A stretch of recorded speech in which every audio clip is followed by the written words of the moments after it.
अनेक रस्ते आता गावाला, पण आता गावाला जाणार रस्ते आहेत तिथे झाल्या वस्त्या, आणि त्यामुळे झालं. मला तर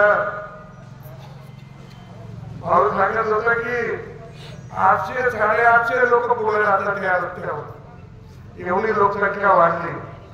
आणि अनेक गावामध्ये आता 50%पेक्षा 60%पेक्षा लोक शेतात राहायला लागले. ही पण वस्तुस्थिती आहे. आणि म्हणून मला हे लक्षात येतं की आपण रस्त्यासाठी आगे या.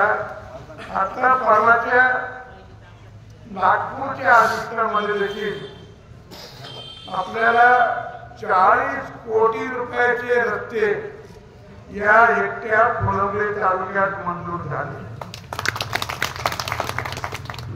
मागच्या मार्चला देखील जे रस्ते मंजूर केले ते अजून सुरू व्हायचे.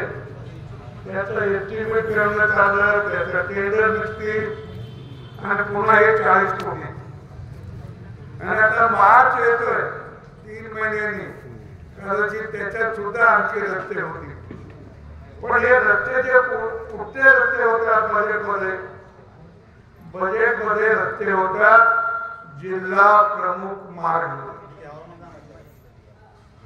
नॅशनल हायवे, राज्य महामार्ग, याला बजेटमध्ये पैसे मिळतात. आणि मग जो ग्रामीण मार्ग असतो एका गावातून दुसऱ्या गावाला जोडणारा, त्याला बजेटमध्ये पैसे मिळत नाही.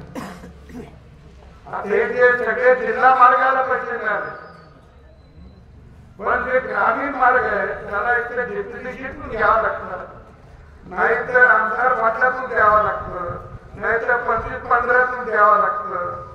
अशातून त्याला पैसे मिळतात, जिल्हा परिषदेमधून त्याला पैसे मिळतात. आणि म्हणून तिथे पैशाची थोडी कमतरता. आता जिल्हा परिषदेला किती फंड असतो?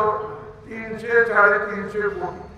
सगळं रस्त्याच्या नावाने विचार केला तर साधारणतः 20-25 कोटीपेक्षा अधिक रस्ते जिल्हा परिषदेतून होत नाही. आणि एका मतदारसंघाला येऊन 4-5 कोटी मिळतात. 4-5 कोटीतून किती काम होणार हा एक प्रश्न येतो. आणि म्हणून बऱ्याच जणांना वाटतं एवढे पैसे सरकार देतं आमच्या गावाचा रस्ता कोण चालू, म्हणजे डांबरीकरण सिमेंटीकरण होत नाही, कारण तो असतो ग्रामीण मार्ग. आणि त्यामुळे तो ग्रामीण मार्ग असल्यामुळे स्वाभाविकपणे आपल्याला या याच्यातून निधी मिळतो. आणि मला सांगायला आनंद वाटतं की या फुलंब्री तालुक्यामध्ये आता एक नवीन 100 कोटीचं काम आपण मंजूर करून घेतलं की गिरजा नदीचं जे पुराचं पाणी आहे, पुराचं पाणी, जास्तीचं पाणी, ते सगळे बंधारे भरून पुढे जातं, ते सुद्धा आपण वाटोच्या धरणात टाकतो. आणि त्याला 100 कोटी रुपये मंजूर झाले. आता ते टेंडरला आहे, त्याचं टेंडर होईल. मी त्याच्या मागे कदाचित येणाऱ्या पावसाळ्यात त्याचा उपयोग झाला तर अधिक चांगलं होईल अशी माझी इच्छा आहे. आणि म्हणून रस्ते असू द्या, पाणी असू द्या. आता यावर्षी पाऊस फार कमी पडला, आपल्याला माहिती आहे. आपला तालुका दुष्काळ सदृश्य परिस्थितीत आलाय. याचा अर्थ पाऊस कमी पडला तरी आपल्याकडे पिकाला पाणी आहे. कशामुळे आले, कशामुळे टिकलं? आणि भारत सरकारचा एक सर्वे, भारत सरकारचा प्रत्येक राज्यातला जमिनीतलं वॉटर टेबल ज्याला आपण म्हणतो, ते वॉटर टेबल कोणत्या प्रांतात अधिक आहे. त्याच्यामध्ये महाराष्ट्राचा पहिला नंबर आला की त्याचं वॉटर टेबल हे अजून चांगलं आहे. म्हणजे तुम्ही जर 72चा दुष्काळ, 1986चा दुष्काळ, त्याच्यानंतर 12चा दुष्काळ पाहिला असेल तर तुमच्या विहिरी तळाला गेल्या होत्या. विहिरी आता अजूनही विहिरीचं तळ उघडं झालेलं नाही, कोणाचं पाणी आहे. त्याचं कारण आपण खोलीकरण केलं. खोलीकरणाने फायदा झाला की नाही? नाही झाला. मला वाटतं पंडितरावाला जरा खोलीकरणाचा फायदा झाला ना. नक्की झालं की नाही? एक तर दोन्हीकरण झालं की रस्ते जातात, एक तर पाणी पण अडवा आणि रस्ता पण ठेवा. मग रस्त्यातून ओढ्यातूनच रस्ते बाजूला कोणी भर जमीन द्यायला तयार नाही. आणि एक कायदा आहे, जमीन द्या रस्ते घ्या. जमीन कुठे द्या तुम्ही रस्ता करून देतो. स्वतःच्या वावरात द्या रस्ता वरती असेल तर तिथे रस्ता करून देतो, पण जमीन गेली पाहिजे. आपण जमीन देणार नाही, वड्यातूनच जर रस्ता करा म्हणणार आणि पाणी तिथे चालवा म्हणणार, दोन्ही गोष्टी एकत्र होत नाही. आणि म्हणून ते मला स्पष्टपणे सांगितलं पाहिजे. त्याचाही आपल्याला अधिक लाभ झाला या खोलीकरणाचा या तालुक्यामध्ये. आणि म्हणून मला आपल्याला एक सांगायचं की या सगळ्या गोष्टी करत असताना केंद्र सरकारचं अनेक बाबीमध्ये आता माझ्या आधीच्या वक्त्याने सांगितलंय की केंद्राने कुठल्या कुठल्या स्कीम दिल्या. काल मोदीजी एका अयोध्येच्या ठिकाणी वाचला असेल पेपरला तुम्ही की एका महिलेच्या घरी चहा प्यायला गेले. आता तिच्या घरी का चहा प्यायला गेले ते काही ठरलेलं नव्हतं, पण तिला जो गॅस मिळाला तो 10 कोटीवाला आहे. गॅस 10 कोटी. 2016ला ही योजना चालू केली मोदीजींनी. 1 मे 2016 पासून ते आता 23 पर्यंत 7 वर्षामध्ये 10 कोटी कुटुंबाला गॅस वाटप केला. 10 कोटी. तुम्हाला सांगते आपल्याला आश्चर्य वाटेल, आपल्या देशात 1953 सालापासून पहिल्यांदा गॅसवर स्वयंपाक व्हायला लागला. स्वातंत्र्याच्या नंतर 5-6 वर्षांनी 1953ला पहिल्यांदा गॅस आलाय. आणि 1953 पासून तर 2016 पर्यंत 13.5 कोटी लोकांच्या घरात गॅस होता. दररोज 10-15 जणांच्या घरी 20 जणांच्या घरी गॅस असेल, त्याच्यापेक्षा नव्हता. मी छाती ठोकपणे सांगतोय. 16 पासून आपल्या घरामध्ये असं एक घर नसेल की तिथं गॅस नाही. आणि जर असेल तर ते पण सांगा त्याला पण गॅस द्यायला लाव, त्याला गॅस द्यायला लाव. म्हणजे 16 पासून तर 7 वर्षात 10 कोटी कुटुंबाच्या घरात. आणि 1953 सालापासून हे 2016 पर्यंत म्हणजे 65-70 वर्षाच्या काळामध्ये किती लोकांना गॅस, तर केवळ 13.5 कोटी. वर्षाला किती पडत. इतक्या वेगाने गॅसचं उत्पादन आणि ते आपण लोकांना दिलं. घरकुल किती दिले मोदीजी आल्यापासून? 4.5 कोटी लोकांना, कुटुंबाला 4.5 कोटी कुटुंबाला घरकुल दिले. आता आम्ही जे गरीबाला घर दिले, गरीबाला घर दिले, ज्याला घर नव्हतं त्याला घर दिले. 4.5 कोटी लोकांना दिले देशभरामध्ये. आणि हे प्रमाण सगळ्यात अधिक आहे, हे पण आपण लक्षात घेतलं पाहिजे. दुसरी गोष्ट की गरीब माणसाचं किती हे करा. मला एकदा सांगायला पाहिजे की मोदीजींनी ते महापालिकेत झाडू मारणारे जे लोक असतात त्याचाही सन्मान केला होता. त्यांचे सुद्धा पाय धुतले होते. का? सगळ्या स्वच्छतेला महत्व दिलं, स्वच्छतेला महत्व दिलं होतं.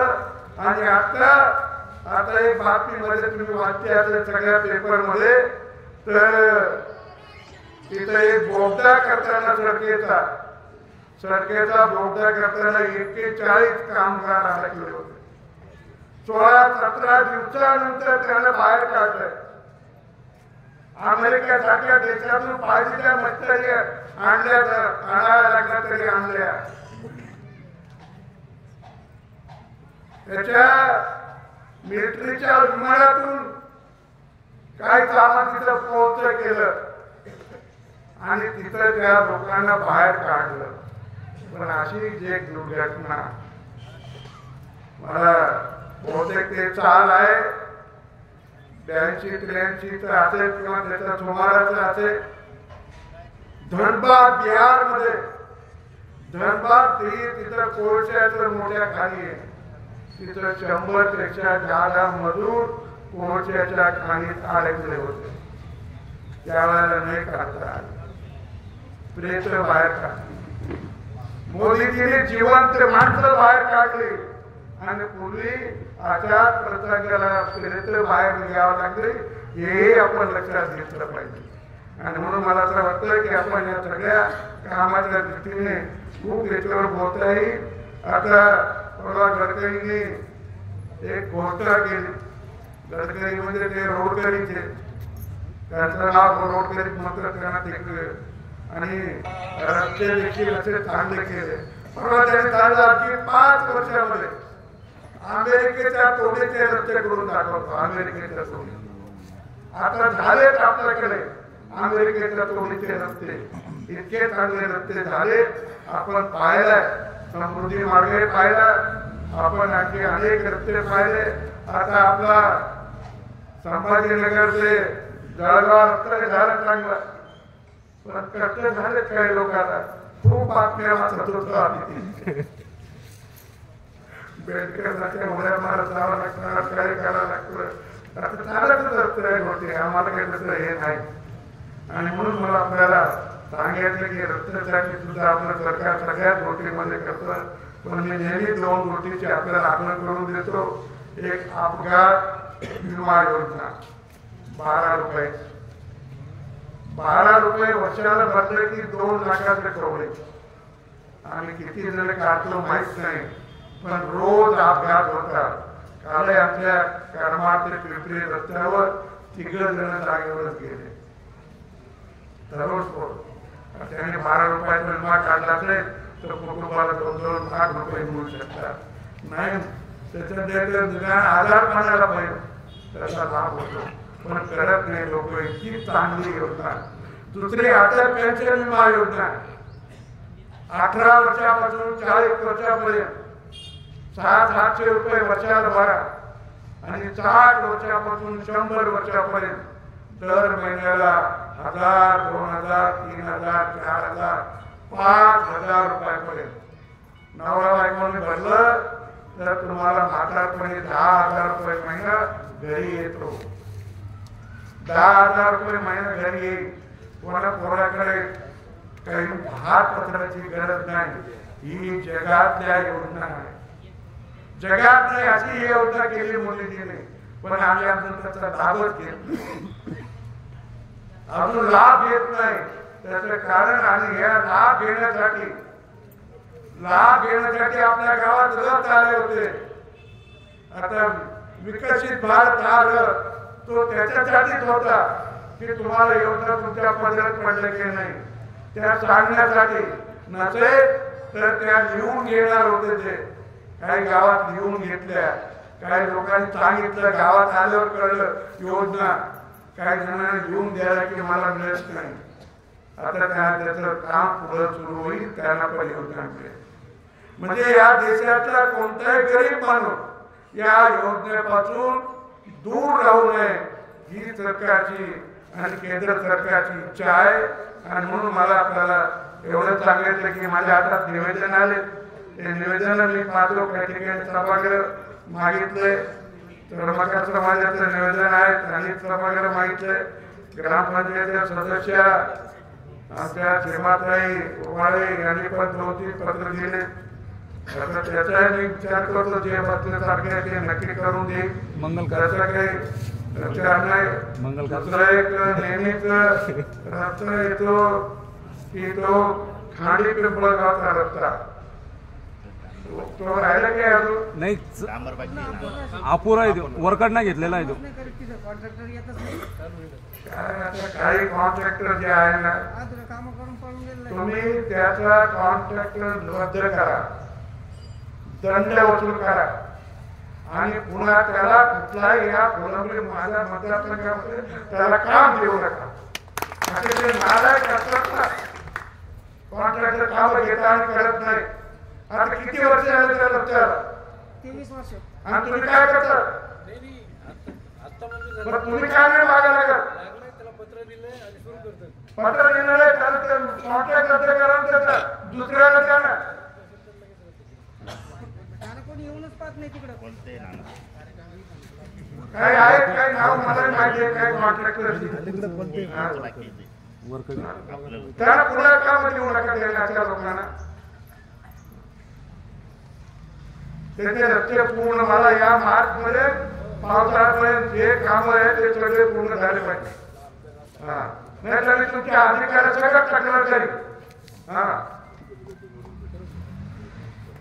आणि जे काही आता टेंडर झाले, जे काही टेंडर आहे ते ताबडतोब करा. फुलंब्री तालुक्यात 40 कोटीचे टेंडर ताबडतोब झाले पाहिजे.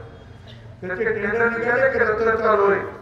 मला हे सगळे रस्ते सरकार पैसे देतात, आपण मात्र त्याचा वापर लवकर करत नाही. आणि कुठले पैसे नाही लागतात तर मला सांगा, आपण रस्त्याचे पैसे पण काढून देईल, पण काम पुरं करून घ्या. दुसरी गोष्ट एक जुनी शाळा पाडली आणि तिथं मंगल कार्यालयावर पाहिजे. खूप जणांची इच्छा आहे, पण बाकीचे असं आहे की एका गावाला किती आपण पैसे द्यावा येते काही अंदाज याचा काही अंदाज झाला तर बसू आपण कुठल्या एखाद्या निवडणुकीच्या बदलाचं तिथं थोडं इतके पैसे लागणार नाही आणि पैसे लागतील. मला गणेश तांदळे मला ते बातमी छापली मी तुझी दखल घेतली. जाधव ते महाराष्ट्रामध्ये आले कात्र काढून मला तर वाणेगावचा पूल वाणेगावचा पुणे. आणि आणखी एक बातमी आली होती की फुलंब्री शहरामध्ये विहिरी होत नाही. खरं म्हणजे विहिरी रोजगार हमीचं काम हे नगर वर्गाची नगर पंचायत नगर पालिका जरी असली तर तिथे करताय. तुमचे ते नगर पंचायत म्हणजे आर्थिक ग्रामपंचायत तुमची पूर्ण पालिका झाली नाही. तिथं सुद्धा होऊ शकता. अधिकाऱ्याच्या मागे तुम्ही लागलं पाहिजे, करून घेतलं पाहिजे, एवढं त्या ठिकाणी सांगतो. आणि पुन्हा एकदा आपल्याला 22 तारीखची आठवण करून देतो. सगळ्यांनी गावोगाव उत्सव करा, गाव समिती करा, चांगला कार्यक्रम होईल सगळ्या गावामध्ये, सगळ्या देशभरामध्ये. त्या दिवशी सगळीकडे राम भक्तांचं काम होतं तर सगळ्याकडे राममय असं गाव आपलं त्या दिवशी व्हावं एवढीच अपेक्षा करतो. थांबतो. धन्यवाद.